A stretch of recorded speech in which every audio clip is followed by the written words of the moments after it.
chin shutters, testicles, that is all. Greetings, cosplayers and cosplayers, and anywhere in between, essentially. My name is Ryan Burgess, and today I should be hosting this panel, ADHD Aspergers, and cosplay, fandoms, and real life. I must say, this is a much better turnout than my last panel. Oh my god, this is amazing. This is the best laxative I've ever known. So, let's start off with, yeah, keep coming in. Lock the doors.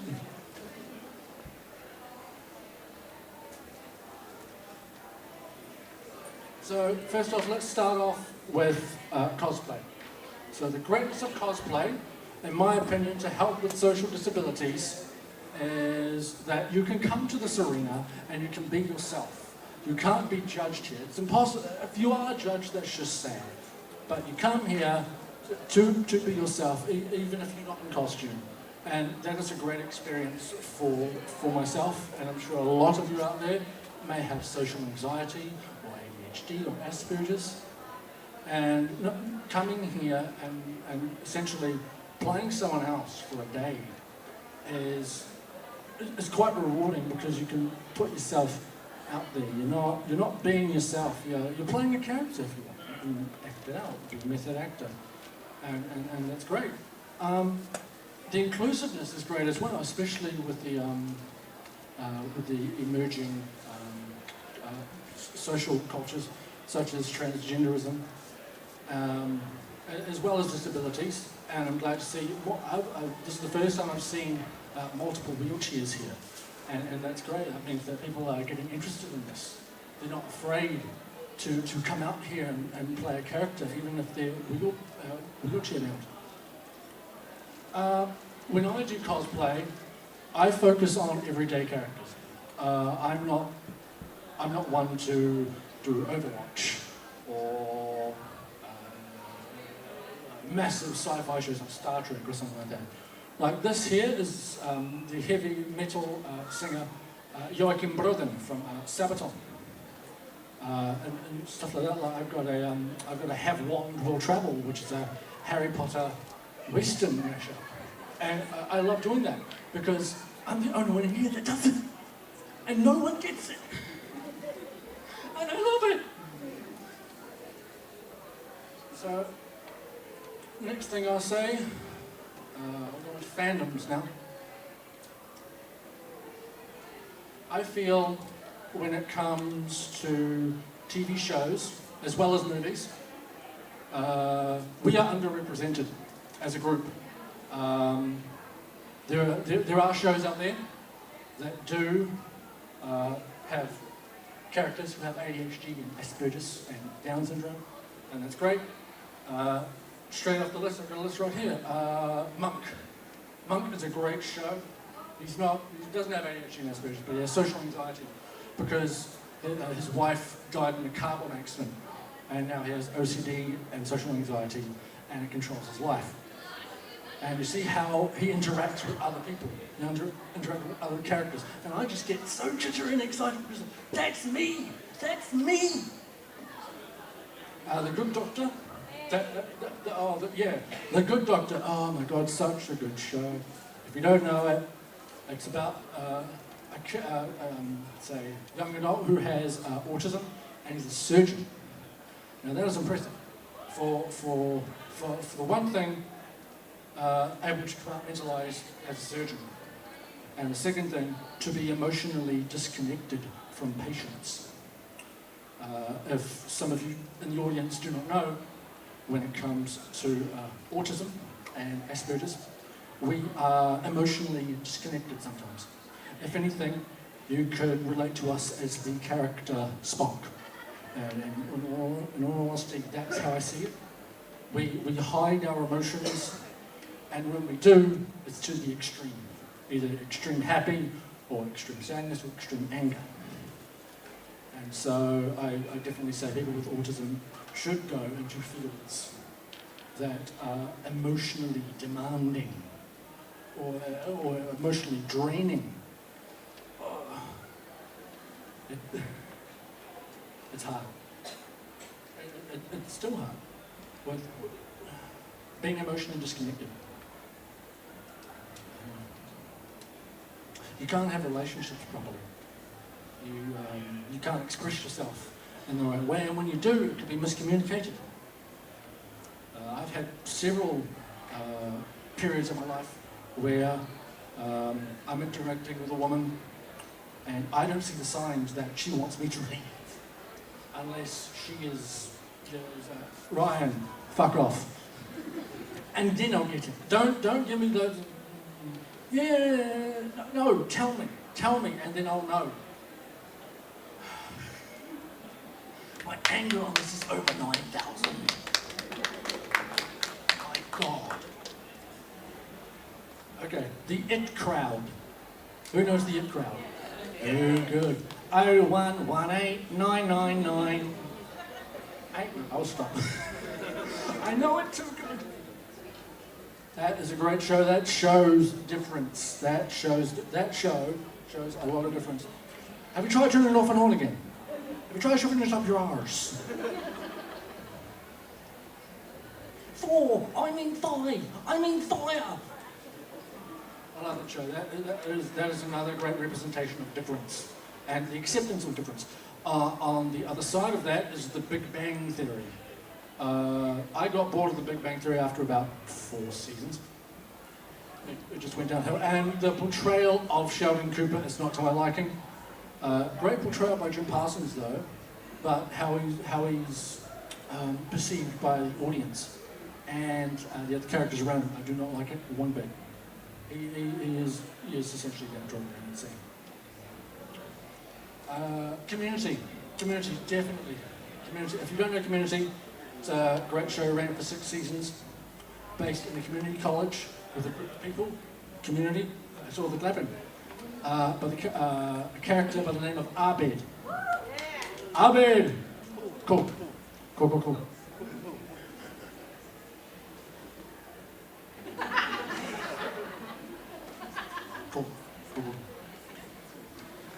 And his ability to make references is along with me as well, because you mention one word, and I can go off on a tangent.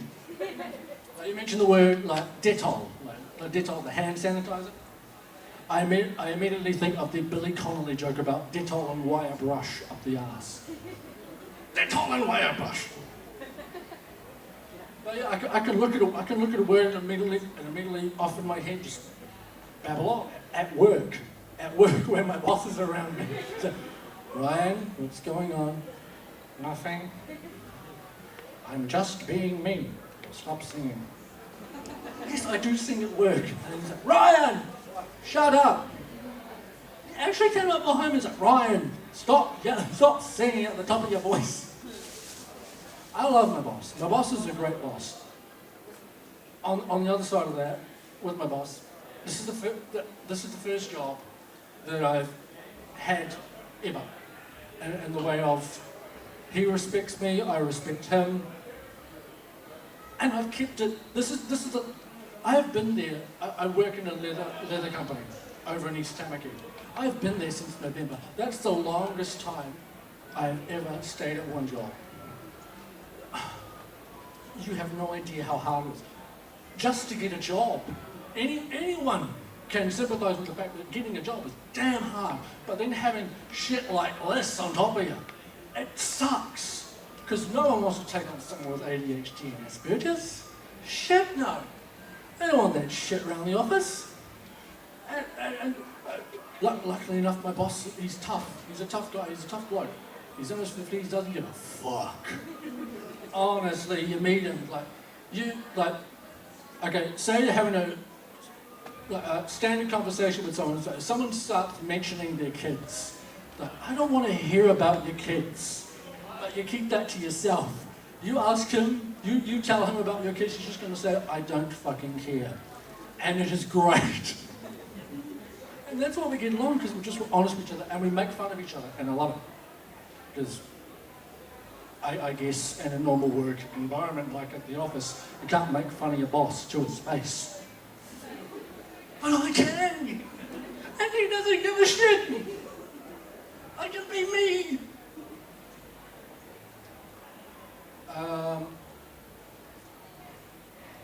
I would say Boston Legal. Who knows Boston Legal?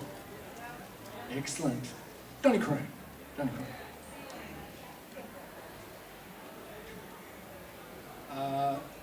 Anyone who has seen Boston Legal would know the character Jerry Espinson. He's diagnosed with Asperger's on the show. As soon as I saw that episode where he's diagnosed, I was like, yes, that is me.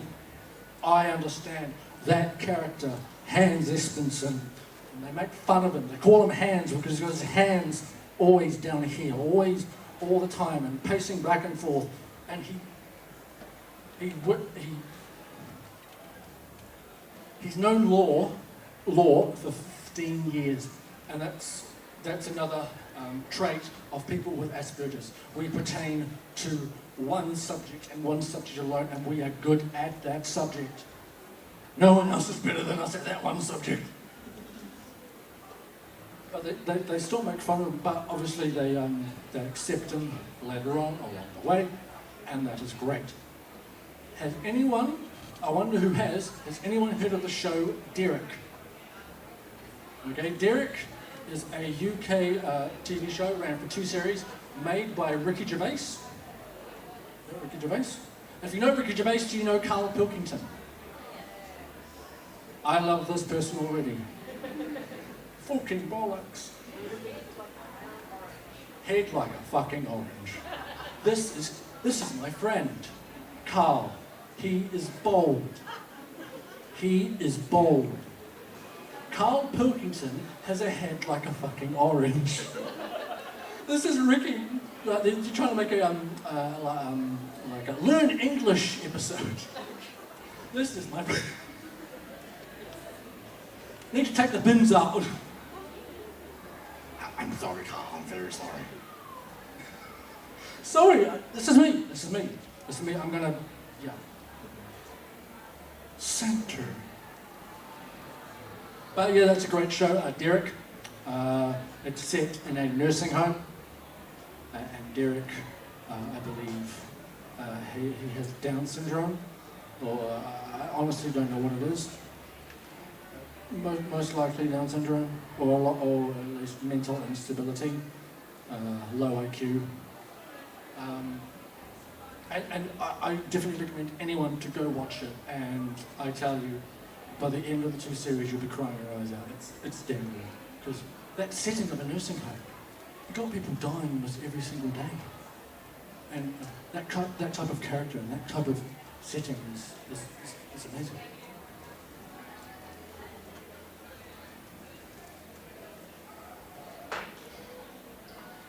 I must admit, I did have to get drunk a couple times in order to know what to say, honestly. You think it's a laughing matter, but it's not. Oh, if you don't know, oh my God. Asperger's, on the effects of alcohol, it just slows you down, and it's great. You stop I would say, to accurately describe Asperger's, I would say, imagine Google. You open up Google search, and you've got multiple tabs open at once, and each one is a YouTube video, and everyone is playing at the same time, or they're all on mute except one, and then you go to that video, mute it, go to the next one, unmute, and so on and so forth. It sucks. Exactly. And almost every single day, I'm overthinking as well. I'm overthinking, oh God, did I park my car right? Did I scratch somebody's car? Oh no, am I going to get robbed tonight? Because I got robbed. My house got robbed. Luckily, none of my stuff was stolen, but for the next 2 weeks I was like, fuck, I'm going to get robbed again. And I was nearly in tears, because it's like, almost every day I'm thinking about something new, and it fucking sucks. And I'm tired of it. But let me just bring up what I was trying to talk about. Yeah. So for me, I can only express myself through the say the sad and love emotions, that area, when I've had alcohol, a decent amount of alcohol, and through this I purposefully get drunk and watch specific films. By this I mean I will pull up Schindler's List and watch the end. That's it. I will just skip to the end just to feel something, because I'm tired of not feeling something. So I go to the end. Two people. This pen, gold. Two people. This guy could have sold it for 10 more people right there. And it just gets me every single time. And yeah, I have a very strong connection to World War II and World War I. I'm a Dutchman myself. So yeah. Understanding characters as well for me is better as well.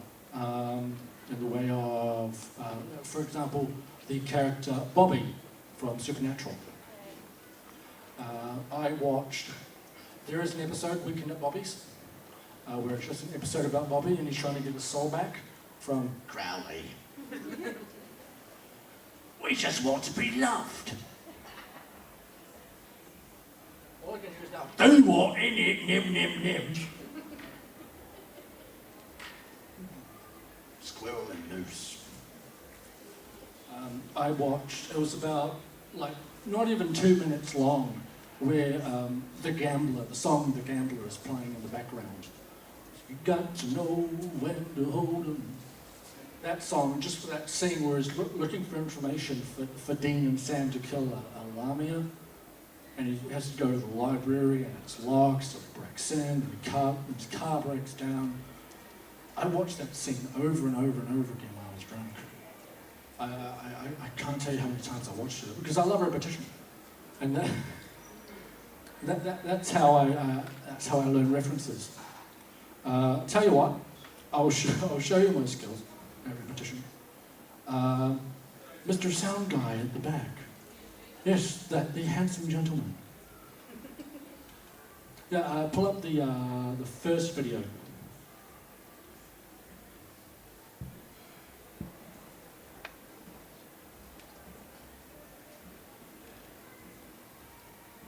Some of you may recognize this. No, wrong one. That's Don Rickles. Ya hockey puck. That guy gets it. That guy right there. Does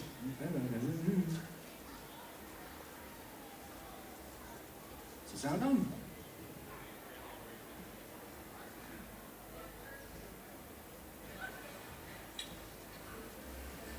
All right, Mr. Simnock? I say, you all right, Mr. Simnock? Yes? Your coco's coming in a minute. I say, your cocoa is coming in a minute. I'll draw the curtains, shall I? Be cosier then, it'll be more cosy. Yes. Yes, your cocoa is coming in a minute. All right? Yes, I'll draw them. There we are. It's a bit cosier, isn't it? Nights are getting chillier all the time, aren't they? It seems like yesterday was Christmas, I don't know. Oh, look, you've dropped your magazines. Look, I'll pick them up for you. Like rubbish they were. Well, let's see what they are. There we are, look. Oh no! There's no call to go doing that, was there, Mr. Simnock? Where's the cocoa? The cocoa's coming in a minute. Not too sure you deserve it now, though. Acting up like I shouldn't wonder. I'll tuck you in, look. 92 years old. That's right. 93 come November. 92 years old, and I've never had oral sex.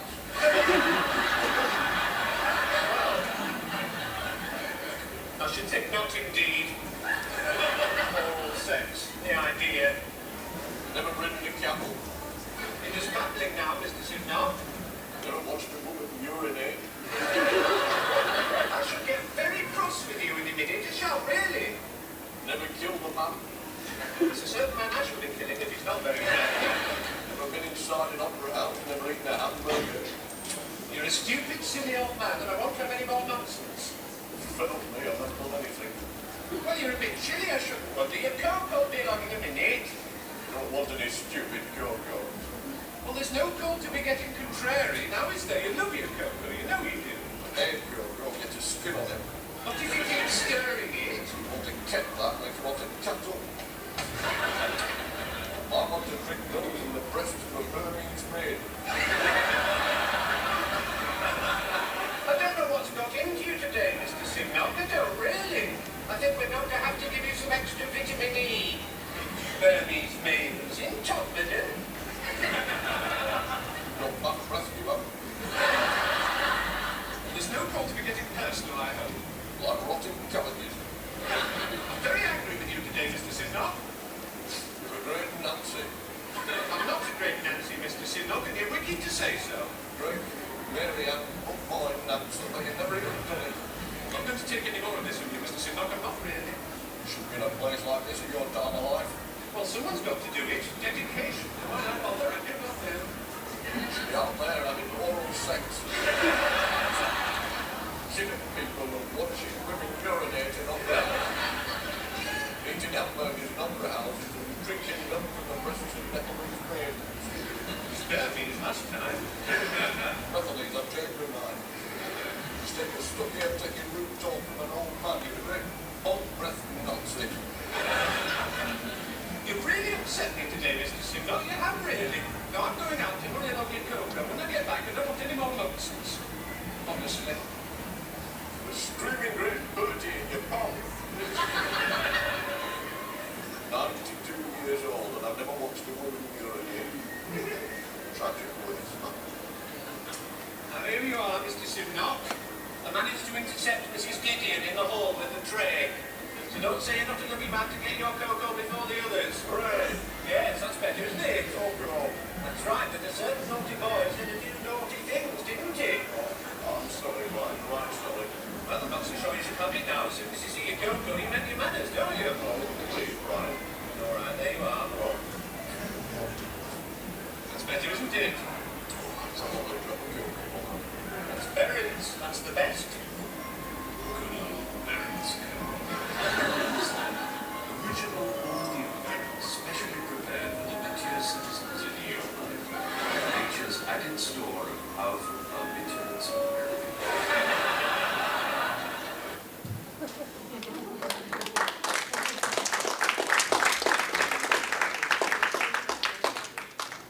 Sorry if anyone got bored there. That is my personality, that is me referencing, and that's how I learn references, just by watching them over and over again. That's how I can lip sync it so damn good. But we shall now move on.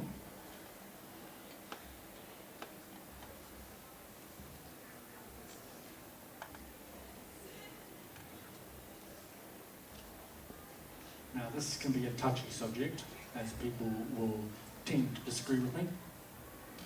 But I feel with mental illness, there is a point that you just have to get over it. That may seem like the harshest thing you ever hear, but you have to get over it. I mean, you still have it. You still have it in your day-to-day life, but there is a point where you're just going to go screw it and get on with your day. If you have Lyme disease or cerebral palsy or Down syndrome, or you have a broken leg and you're in constant pain, there is a point where you just have to get up and do stuff. Honestly, because you'll spend your entire life just in this horrible state of doing nothing. So you just have to get up and do stuff, honestly. If any of you sit at home and do nothing, don't do nothing, honestly, because there is a great world out there that is open for opportunities. You just got to get up and do it, honestly. Because for a good 3 years, I went to MIT and I studied acting. I failed my bachelor's because my lecturer was racist. Yeah, and I spent essentially 3 years on my ass doing nothing, looking for a job at the same time, and I couldn't get a job until now. And I finally got a job, and I enjoy my job. I absolutely love my job. Because I get to do commissions in after work, and that's great. I build my own props as well, and that's great. But no, I'd say if you're sitting at home for too long, get off your ass, honestly. And you adults out there with kids, just sitting on their ass, get them up and do stuff. Sure, it's 2018 and we got technology, but let them run outside, climb a tree, break a leg. Oh my God, there's no internet, what do we do? Read a book. Who are you? Dad, it's me. I miss you. Always scan this section.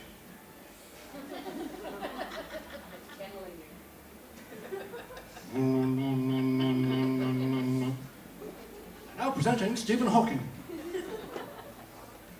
That's very hard.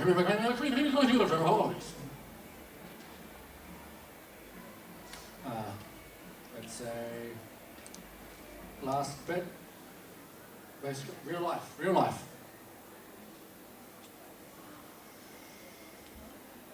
I mentioned this earlier, miscommunication. I'm sure other people out there have had trouble with miscommunication in your life, not getting something across to the person or to a group. For me, like I said earlier, I've had a couple of miscommunications in my life and it's ruined me completely. I lived in the MIT student village for 2 years, and in that time I had 2 times interactions with women that ended badly because they went straight to authority with the problem. They went straight to authority. They didn't tell me. They could have told me, but no. And this brings me back to the point of being too scared to come forward with something. And that's kind of been in the news lately with I'm not going to mention that, but you know what I mean. Be honest. Just tell them, because it saves time and it saves the struggle, because both of these times, and I ended up breaking down and crying because I had upset these girls and I had no idea I had. I had no idea. I have no idea. Jesus Christ. Just tell me the problem and then we can solve it without having to go one step higher, honestly. Also, when it comes to disabilities, we do not want pity. We do not want your pity. We want your respect and acceptance. We don't want to be treated as second-class citizens. They can't have a job. They can't have a relationship and have kids and get married one day. We're just a little bit different. And there have been studies out there by Tony Atwood that say that we're the next step in the human evolution. Honestly. And I can definitely see that. It's great. I just embrace it. I'm the next step in the human evolution. I'm superior. Bow before me. All hail! All hail the weirdo. All hail Admiral Buttercrust.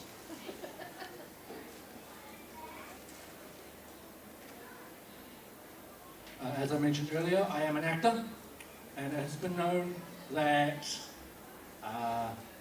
in that particular field, we are not accepted because we are a bit different, and we're apparently hard to work with. I have no idea how that came about. Apparently we're hard to work with, and I completely disagree. You give me something, just a little bit of acceptance, realizing that I have to take it just a little bit longer, and then I will give you the best goddamn performance I can give, honestly. This is the thing back with MIT as well. I would not recommend MIT for acting, honestly. I'm saying that outright to the camera. Do not go to MIT if you want to get into acting. I'm not even joking here. Holy crap.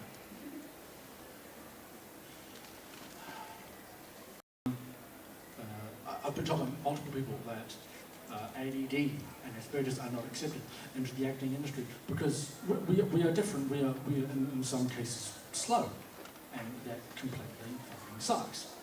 You have a question? Would you like some examples of ADD in the acting profession? I am aware of some ADD acting in the acting profession. Yeah, you got Jim Carrey. Jim Carrey is very well known in the acting profession. Will Smith. Ah, Will Smith. Will I am. Will Acting? I am. Yeah, well, I was thinking of Rory Grenner from the UK comedian. Okay. I'll tell you more about him later. Yep, sure. Will I Am Musician came Yep. out recently. Yep. And he explains that one of the reasons for his high output is the talents that something like ADHD brings.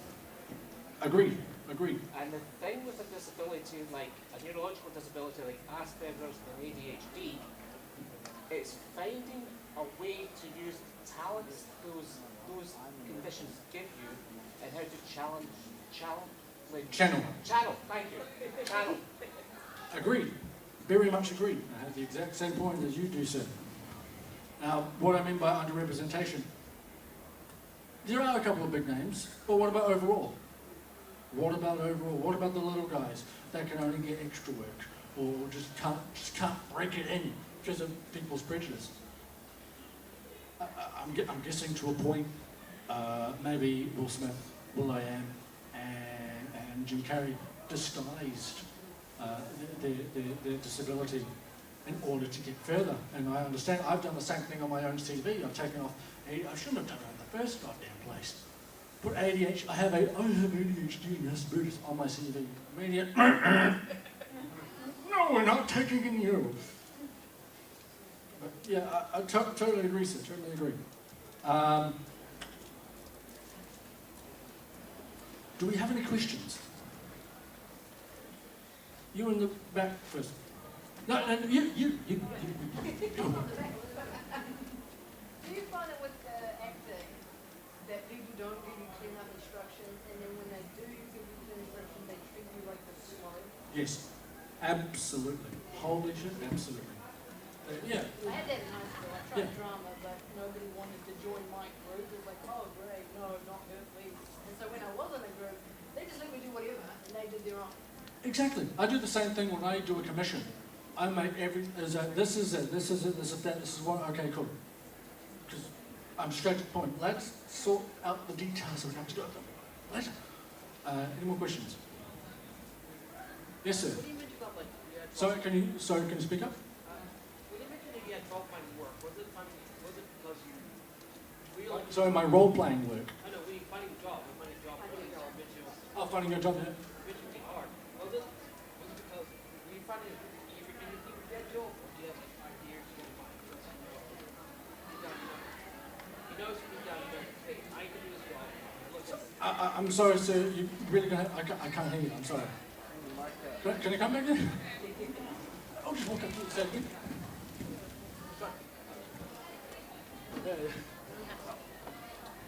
Thank you.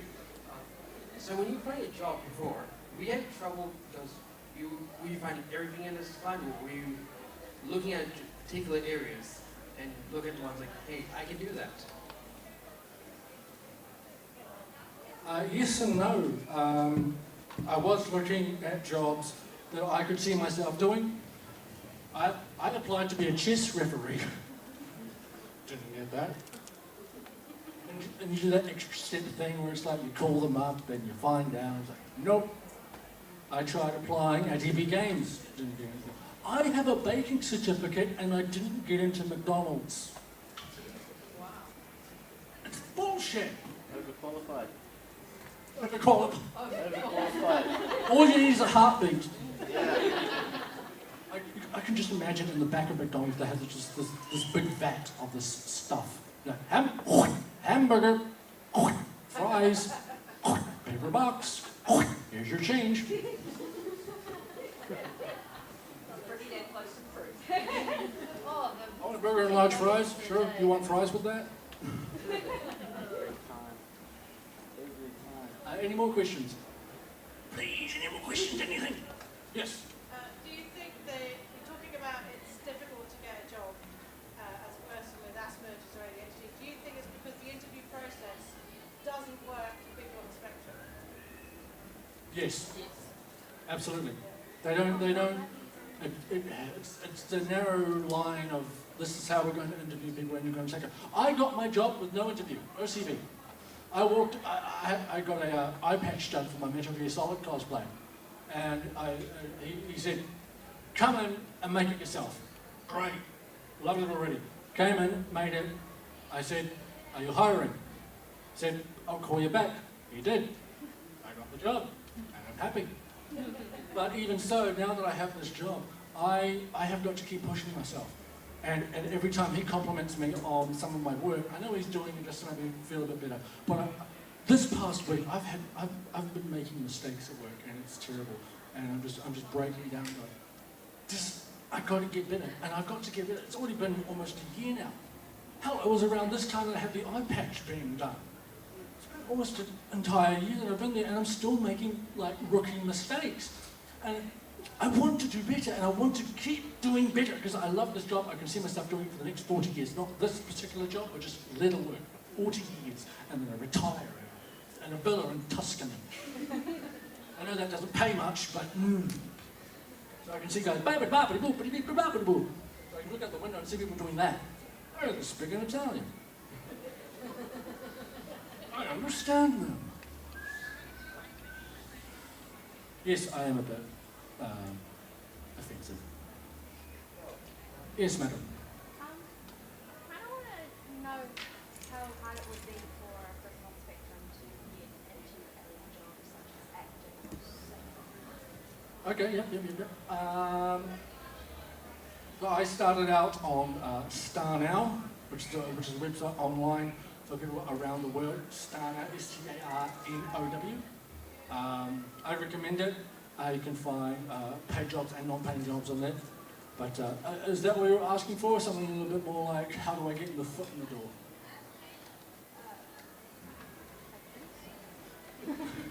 Okay, to put it plainly, you just got to keep working at it, honestly, and you've got to meet the right people and just keep going for it. Hell, if you get an extra work, if you get a paid job as an extra, stay on the set afterwards and say, hey, can I help out? Or even on a non-paying job, you say, hey, can I help out?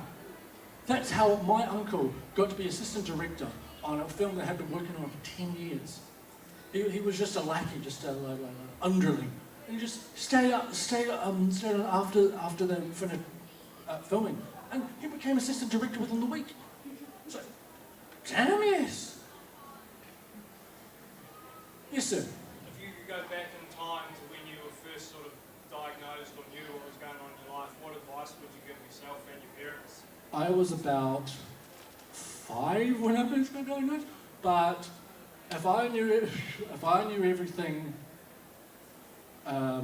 now to then, I changed so much stuff. I would know, since I retain all the knowledge of the bad stuff that I've done in my life, I would try and fix it immediately.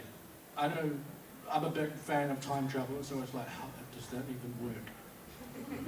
It's a grandfather paradox. Marty, when can I go back to the future? Your daughter marries a black man. That Family Guy episode? No one, because I get the references. Any more questions? Yes, madam. What challenges do you have with auditions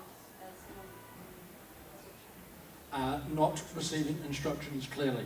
They give instructions to a normal person. And sometimes I just won't get it. And I've made that mistake countless times. They ask me to do something, I immediately forget it. It's out of my head. My boss gives me something to do, I immediately forget it. I get distracted. Oh, look, a can with a little piece torn away.